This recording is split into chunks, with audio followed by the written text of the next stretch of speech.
Hey guys, it's Beauty Queen and welcome back to my channel. In today's video we're going to be reading Triple Moon and we're on chapter 3, American Pie. If you haven't read the other if you haven't listened to me reading the other chapters, I'll have a playlist linked up in the cards.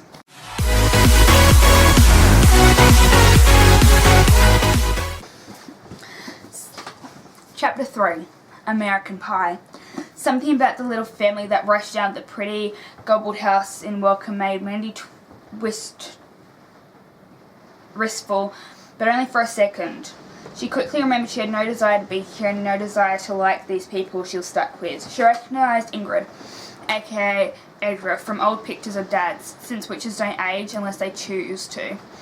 They had that on the vampires at least. She was fair and slender in a flower-dusted red apron tied over a blue eyelet sundress. Her blonde hair was swooped into a loose bun. Ingrid's daughter, who looked just like her except for two missing front teeth, was also wearing a red apron. In her case, though, the flour was everywhere. The poor kid's hair was practically white. The mortal next to Ingrid had to be her husband, Matt Noble. Really? It's pouring down rain right now. Oh! He was very fit, handsome, with the salt and pepper hair and chin stubble. He held a squibbling, tall-headed baby who was wearing nothing but an unbleached diaper. When the baby started to fuss, Matt began to curl him up and down like a barbell, eliminating delicate squirrels. Mandy forced a smile. Playing house with a mortal might be fun for a few years, but eventually Ingrid was going to watch him age, drool and die. Mandy said to herself with the wicked sensation derived from seeing insects splash around her windshield beneath her evil glee. She felt an undercurrent of sadness. Welcome to East End, Ingrid hugged each girl while Matt stopped his antics with a kid long enough to reach out and shake their hands.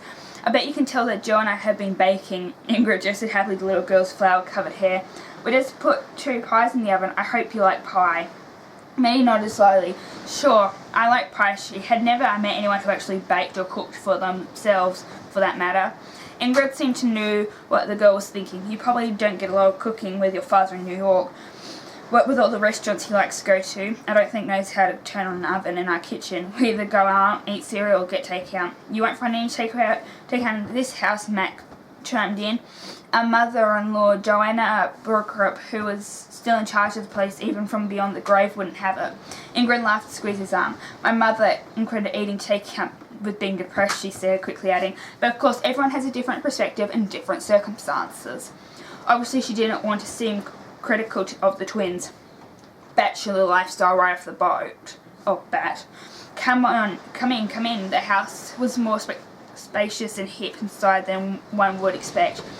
Walls had been knocked down to create an open kitchen and living space. The wide planked wooden floors were painted white. The furniture was mid-century modern mixed with some Italian leather pieces and a spattering of well-chosen antiques. Windows had been enlarged to create great pools of light. Maddie who had been envisioning an overstuffed French nightmare, was palpably relieved. Glancing at Molly, she could tell her twin felt the same. Matt noticed them looking appreciatively around and explained that his architect brother had helped them remodel the place when they moved in 10 years ago, and the spirit of Joanna didn't mind all the changes Marnie chipped. Not at all, Matt said. Joanna herself had been a compulsive remodeler and decorator. She believed houses were alive and should always be evolving. It was only where home cooking was concerned that she was a deep traditionalist. Speaking of which, thought Madeline, the pies were starting to smell amazing. Matt offered to take Joe and Henry on a walk to give Ingrid and the girls some time to get to know one another. As soon as he and the kids had gone, Ingrid shifted her tone slightly, becoming more serious, piercing almost. Before the twins knew it, they were sitting side by side on a leather sectional holding glasses of herbal iced tea full of lemon wedges. Ingrid's face rimmed straight on a chocolate brown ottoman. Girls, Ingrid began. Your father sent you to me because he's worried about you. Troy, is one of my oldest friends. We've known each other for years, give or take a century here and there, and I've promised him I'll try to help you learn to use your magic. Molly interrupted her. What I don't get is why Daddy doesn't want to deal with us himself. What's he doing that's so important that he has to literally farm us out? Commercial real estate deals in Brooklyn. Melody glared at Molly, willing her to shut up. It would be so much smarter in the situation to fly under the radar than to be confrontational. This wasn't some mortal moron they were dealing with. This witch was as powerful as they were, if not more. Ingrid seemed unfazed by the interruption. Troy tells me that you're completely out of control, that you were hexing and wreaking havoc out in the open all over New York City, that there are certain fatal situations among your classmates. I understand the White Council is trying to send you to the underworld, pending the results of the mortal police investigation. If anything like the Salem witch trials occurs in Mingren again, we could all be punished. She let that sink in. Mandy screamed and felt Molly doing the same next to her. I swear every time I get louder for you guys, that's getting louder. Where was I? Mandy didn't want to think about what had happened just a few weeks ago. That accident on that night of that half-remembered party at Brent's, the fatal one that Ingrid had just mentioned. Listen, the council could remove the restriction of magical powers that we stuffed it under for centuries before it was lifted only 10 years ago. Every one of us could be condemned to a life in the shadows, and you too could be banished forever to the kingdom of the dead. Am I making my point? The girls looked at her blankly. Ingrid sighed. Your father warned me that none of this seems to trouble either of you. Can one of you at least tell me what's going on? What happened with those kids who fell into the subway tracks? Please tell me that wasn't you. Of course not, cried Randy. It wasn't our fault, whined Molly. Molly, let me explain. No, wait, Randy, I'm talking. Girls, Ingrid remained calm. May I remind you that you are 16 years old? You're bickering like toddlers.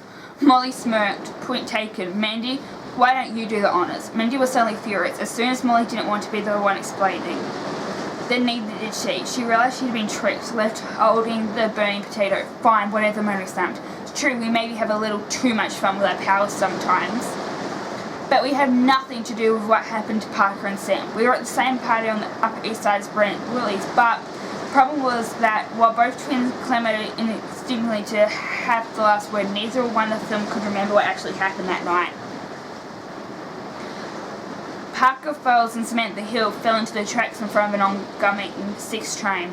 We mess with people, but we don't kill them. Even as she was sure she was telling the truth, Moni was nervous because she ensured that they had been involved in the scene of the crime somehow. She wished she could remember that night with any kind of clarity, but there was a grey fog around her memory.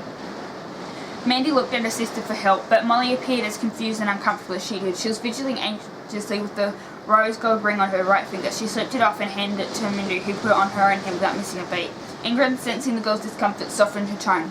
Listen, don't worry about the sequence of events right now.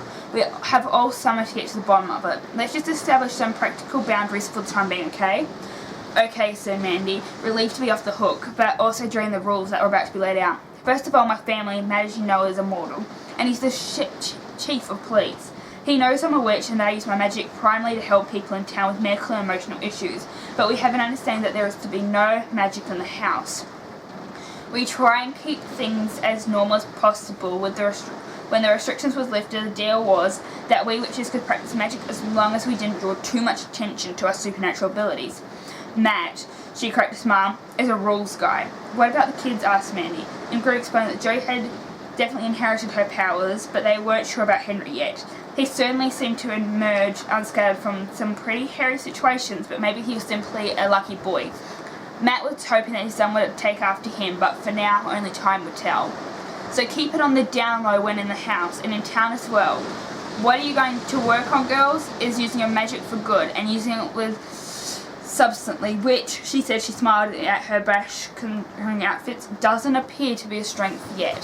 Thank you guys so much for watching, and come back for my next book reading, which will be chapter 4. And I'll see you guys later.